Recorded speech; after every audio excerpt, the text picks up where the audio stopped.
Kapag mahal mo pala talaga ang isang tao, kahit magkaalayo man kayo ng mahabang panahon, ay di kayang mapawi ng lumipas na panahon ang pagmamahalang totoo na hinulma ng masasayang sandali at mga pusong tunay na nagwagi.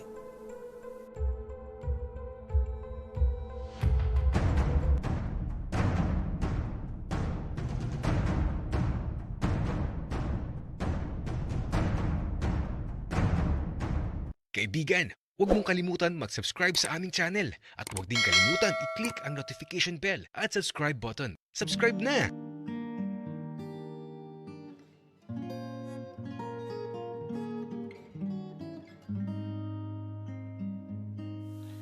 Hindi ko inaasahan ang mga nangyayari. Bigla na lang kasing nagpakita si Papa. Tapos dumating bigla ang mama at papa ni Miguel. At eto, kausap ko ngayon ang papa ni Miguel. Isang seryosong usapan. Medyo kinakabahan nga ako eh. Bata, kamusta ka na bala? Ang tagal mo din nagtago ah. Buti at nahanap ka ni Miguel. Oo nga po tito, parang kriminal na nagtago. Kaya lang, nahanap pa din ako ng anak niyo. Baka sadyang nakatadhana lang talaga na muli kaming pagtagpuin ng pagkakataon. Baka naman iho, umalis ka na naman. Kasi kung aalis ka, baka ako nang magpahanap sa'yo. Huwag kang paloko-loko.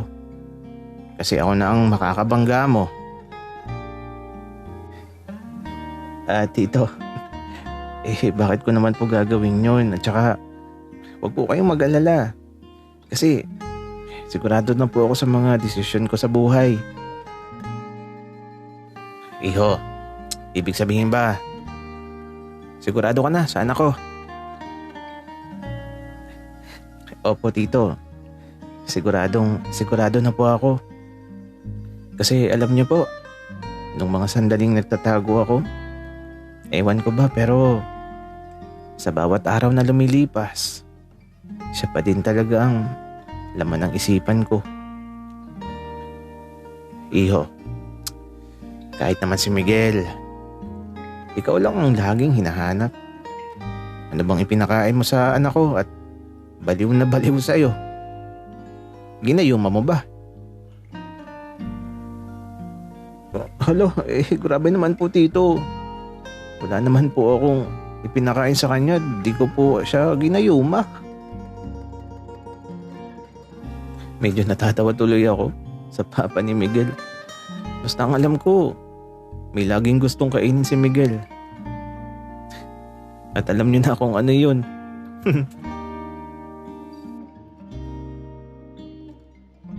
O siya, iho. Umayos ka ha. Kapag nawala ka na naman ako, malilintikan ka na sa akin.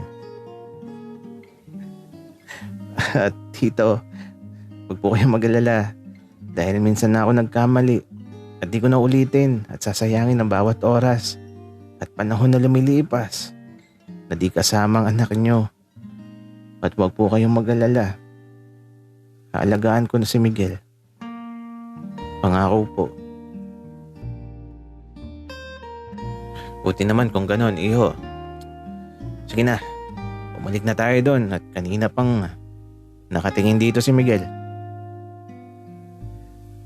Kaya ito, bumalik na kami ng papa ni Miguel kung asan sila. Tapos eto, paglapit ko,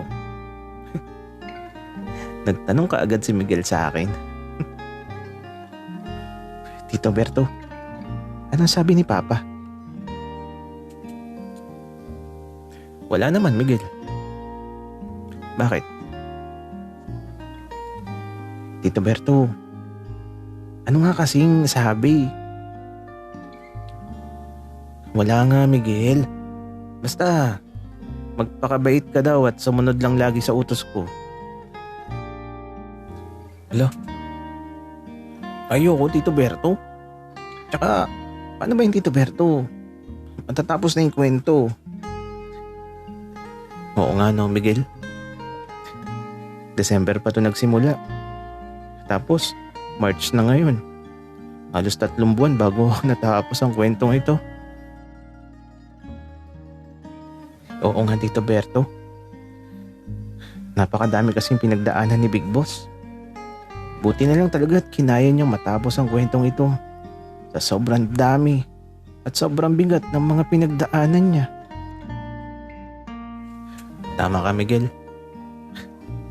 Napakabigat ng mga pagsubok na dumaan kay Big Boss. Mula nung magkasakit ang tatay niya. Tapos, 1 linggong naging malakas ulit ang tatay niya. Tapos bigla ngayon, umuwi na sa langit ang tatay niya. Tito Berto, sa palagay mo, paano kinain ni Big Boss ang mga pagsubok na naglugmok sa kanya sa labis na kalungkutan? Miguel, ano ka ba? Di ba nga sabi ni Big Boss, lagi mong pipiliin ang maging masaya. Lagi kang titingin sa mga positibong bagay. At lagi mong mamahalin ang sarili mo.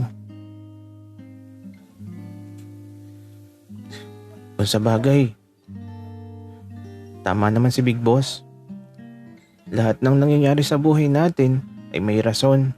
Kumbaga, pagsubok na dapat malampasan mo. Alam mo, Tito Berto, umiiyak si Big Boss ngayon. Kasi nga, mahal na mahal niya ang tatay niya.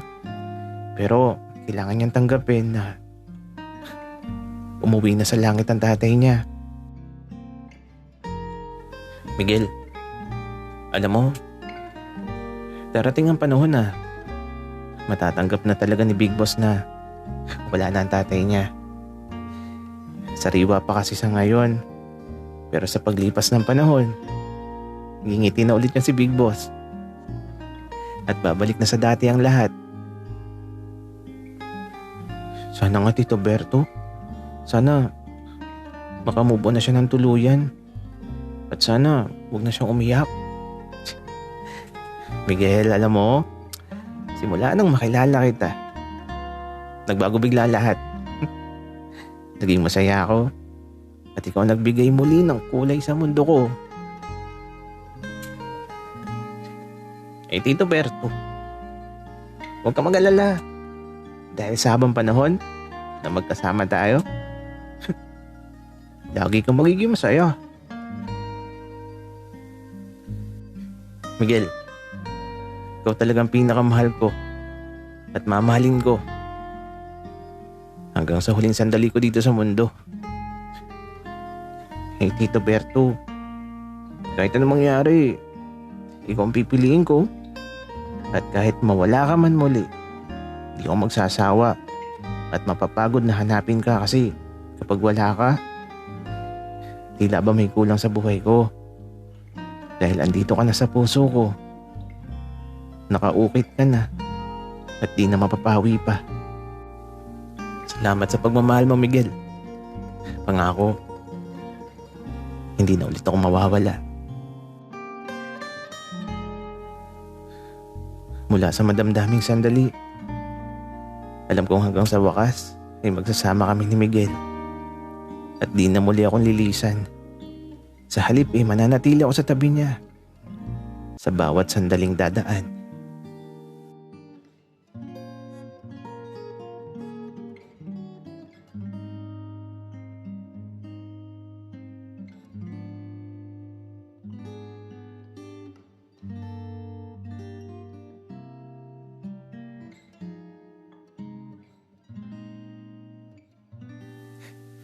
Sa nakalipas na 5 taon, hindi na talaga ako bumalik sa pagiging pulis.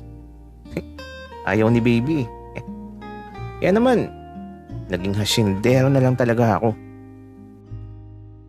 At si Don Ramon naman at yung papa ni Tito Berto, ayun, masigla pa naman kahit matatanda na. Pero yun mo, umaba pa ang buhay ni Don Ramon. Nakakatuwa silang pagmasdan na laging nasa tabing dagat kapag dapit hapon. Nasabay pinagmamasdan ang paglubog ng sikat ng araw. Kaya ito, dapit hapon na naman. Nagluluto na si Baby Berto ko. O naman, andito sa labas kung saan laging nakatambay dati si Don Ramon.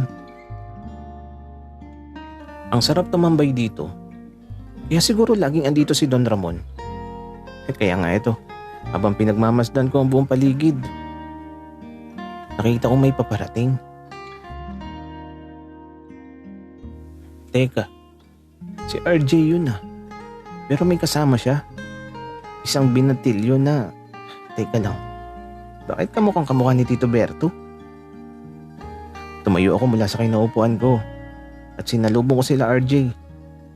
Nakatitig pa nga ako sa binatilyong kasama niya.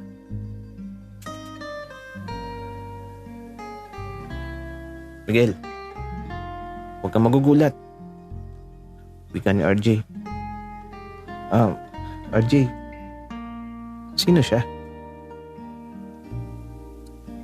Miguel, kakarating lang niya. Nagpunta sa bahay, hinahanap si Tito Berto. Galing pa siya sa ibang bansa. Di nga ako makapaniwala sa kanya. Bakit RJ? Sino ba siya? Anak siya ni Tito Berto. Matapos sabihin ni RJ yun, niyakap ko ang binatilyong kamukhang-kamukha ni Berto.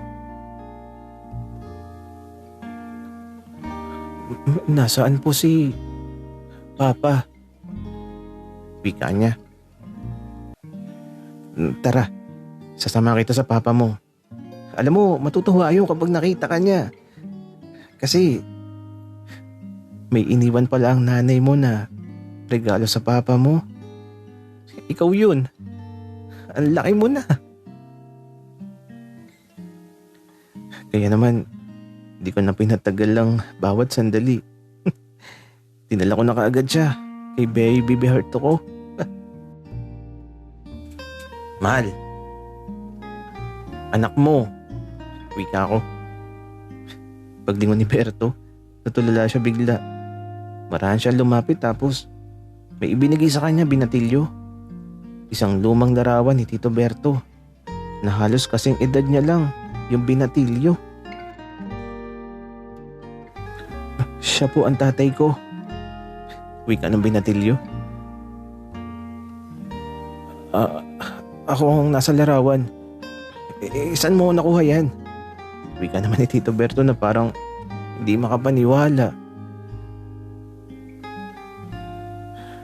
Ibinigay po yan sa akin ni Lola dahil lang nasa larawan na yan daw po ang tatay ko.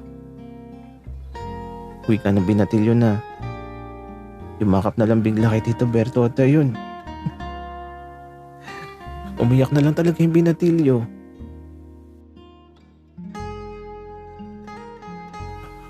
Patawad. Akala ko sabay kayong nawala. Wika ni Tito Berto habang lumuluha. Tatay, okay lang po. Ang mahalaga magkasama na tayo. At di na po ako aalis sa tabi niyo. Isang sandaling napuno ng kaligayahan ng bawat pagpatak ng oras.